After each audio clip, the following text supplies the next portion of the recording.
This is the entrance to Colonial Park Cemetery. I love the eagle above it. Colonial Park Cemetery is located at 200 Abercorn Street. The cemetery was established in 1750 and it was expanded 3 times to reach the acreage it now covers. This is the oldest burial ground in Savannah, and there are probably around 10,000 burials here.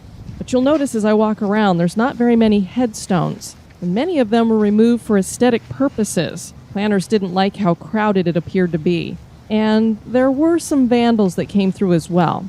Burials stopped in the cemetery in 1853.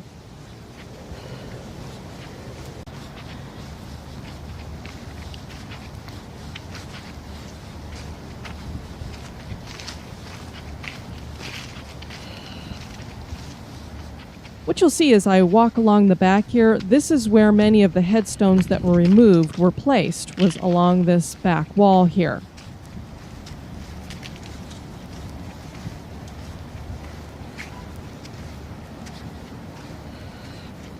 A lot of them are very hard to read anymore.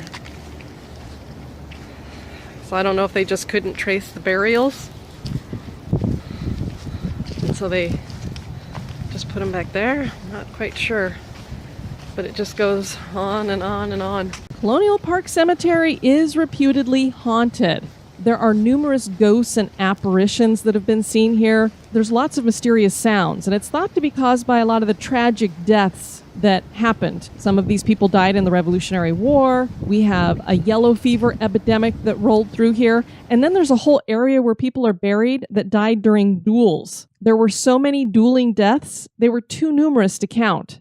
And before Colonial Park Cemetery was closed at night, it wasn't uncommon for people who like to practice voodoo and conduct their ceremonies to come into the cemetery to do that. In addition to the soil, graves were sometimes raided in order to obtain these human bones that they would use in the ceremonies as well. There's one ghost that seems to be more visible than the others. A man named Rene Rondelier was convicted of murder. The story goes he was hung inside the cemetery from a tree. Many who visit say they have seen Rene hanging from that same tree. Others say that they have seen him walking amongst the graves. The story of Rene's ghost has been repeated so many times that some call the cemetery Rene's playground. There's a problem though. He never actually lived. At least there's no record of him, nor is there any record of 2 little girls being murdered by him. So this is probably just a legend. But the fact that people are seeing a shadowy figure is quite possible, as there are many others who could be haunting this cemetery.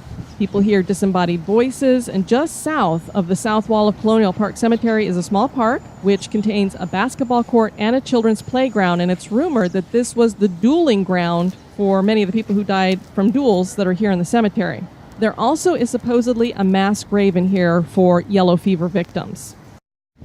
This is the Butt and Gwinnett Memorial. It's probably the nicest one in here.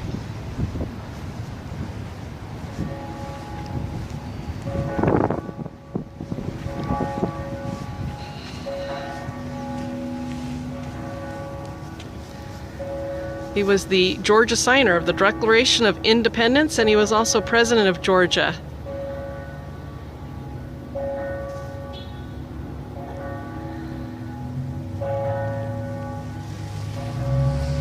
You can hear the clock bells tolling in the background, pretty cool. It's a beautiful church. I'll give you a shot of it really quick here.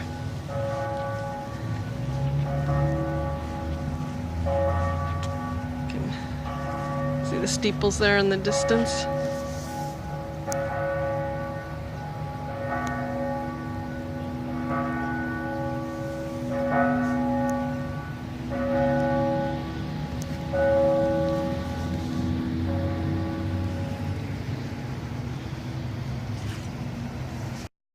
This is the vault of Archibald Bullock. He actually is the great-great-grandfather of President Theodore Roosevelt. He was one of the biggest supporters of liberty here in Georgia before the American Revolution, and he was foremost among Georgia's revolutionary patriots. He issued the call in 1774 for the first province-wide meeting of the Friends of Liberty in Georgia, and he served as president of the First and the Second Provincial Congress, was a delegate in 1775 to the Continental Congress, where he won John Adams praise for his abilities and fortitude. He also became the first president and commander-in-chief of Georgia in 1776.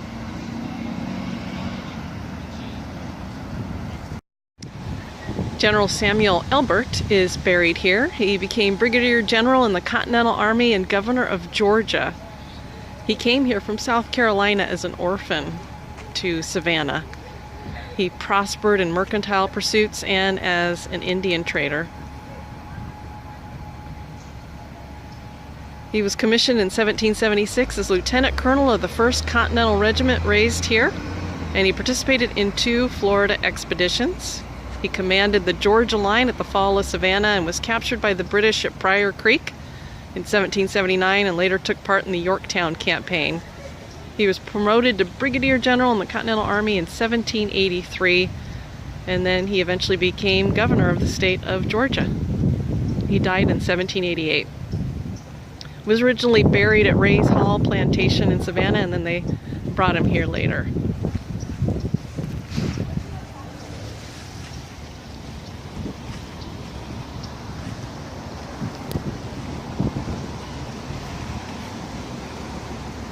The subterranean vaults here are unique as they look half buried. They all do have stairs leading to their doors, but time has filled them in with dirt and debris.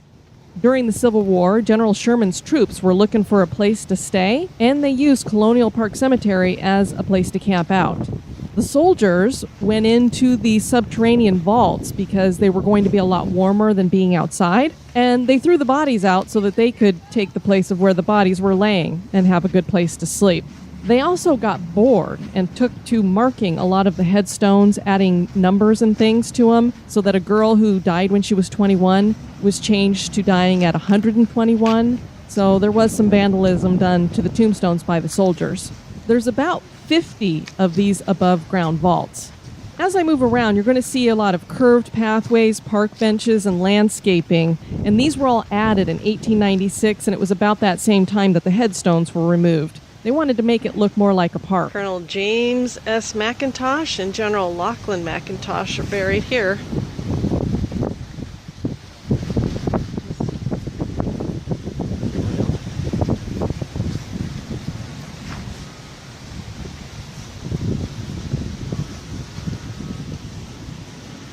Lachlan McIntosh was Georgia's ranking Continental officer during the American Revolution. He was a firm supporter of American rights, and he was commissioned colonel of the 1st Continental Regiment raised in Georgia. He had a feud with Button Gwinnett. General Lachlan McIntosh here is the one who got in the duel with Button Gwinnett.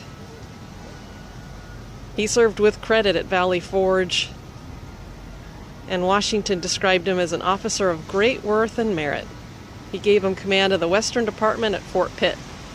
He finally returned to Georgia in 1779 and took part in the siege of Savannah.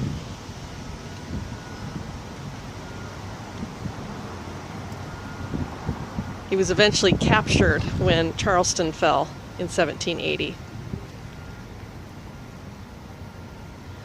And Colonel James McIntosh fought during the War of 1812 and in the war with Mexico. He saw considerable action on the Canadian border, and he was severely wounded at Buffalo in the Mexican War. When a fellow officer who found him on the field asked if he might be of any service, McIntosh replied, "Yes, give me some water and show me my regiment." He returned to combat the following year despite his wounds and advanced years. He was mortally wounded while leading his brigade at the bloody storming of El Molino del Rey on September 8, 1847. His remains were brought home by the state of Georgia in 1848 and were reinterred here in the McIntosh Vault with military honors. So, very nice.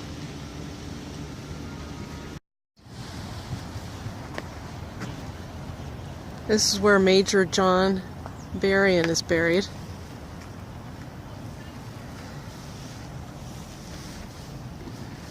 He came to the province of Georgia in 1775, because some of his mother's kin lived here. His father, John Barrington, was a judge of the Supreme Court of New Jersey and a trustee of Princeton College.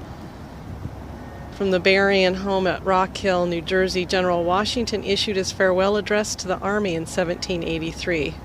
So it's pretty cool. They had the President Washington in their home. He was commissioned at the age of 17 as a second lieutenant in the 1st Georgia Continental Brigade. 1776. A few months later, he was promoted to first lieutenant. In the following year, he was commissioned captain. He was a firm supporter of General Lachlan McIntosh and the troubles that befell that officer after his slaying of Button Gwinnett in a duel. Berrien followed McIntosh to Washington headquarters in 1777 and served as brigadier major of the North Carolina troops at Valley Forge. Then after the Revolutionary War, he came back here with his family. And he worked for the Collector of Customs here in Savannah, served as an alderman, and was state treasurer at Louisville from 1796 to 1799, and then he died here in Savannah in 1815, and he's been buried here. General Nathaniel Greene is one of the more interesting stories found here in Colonial Park Cemetery. General Greene was a major general and second in command to General George Washington during the Revolutionary War. On June 19, 1786, Nathaniel Greene succumbed to heat stroke on his plantation, Mulberry Grove, on the outskirts of Savannah. The major's body was transported into Savannah by boat the following day. In the late afternoon, his body was transported to the cemetery for burial. It was decided that his body would be placed inside of the Graham family vault. The Graham family wasn't using it, so hey, why not throw Greene in there? They'd fled the country because they were sympathizers to the crown a few years earlier, so people figured they're not going to come back, so they're not going to be bothered by the fact that the major general is in their tomb now.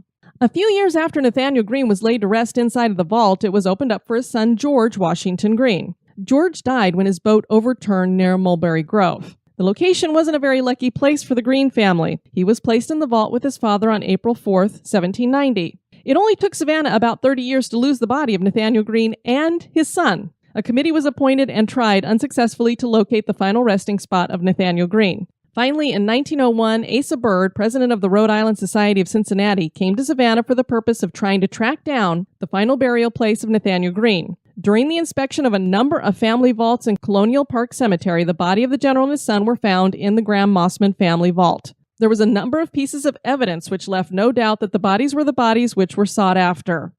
In 1902, the bodies of Major General Nathaniel Greene and his son were moved to their final resting place, which is in Johnson Square. And here's a picture of that monument in Savannah. They were placed underneath that monument, and it bears their names.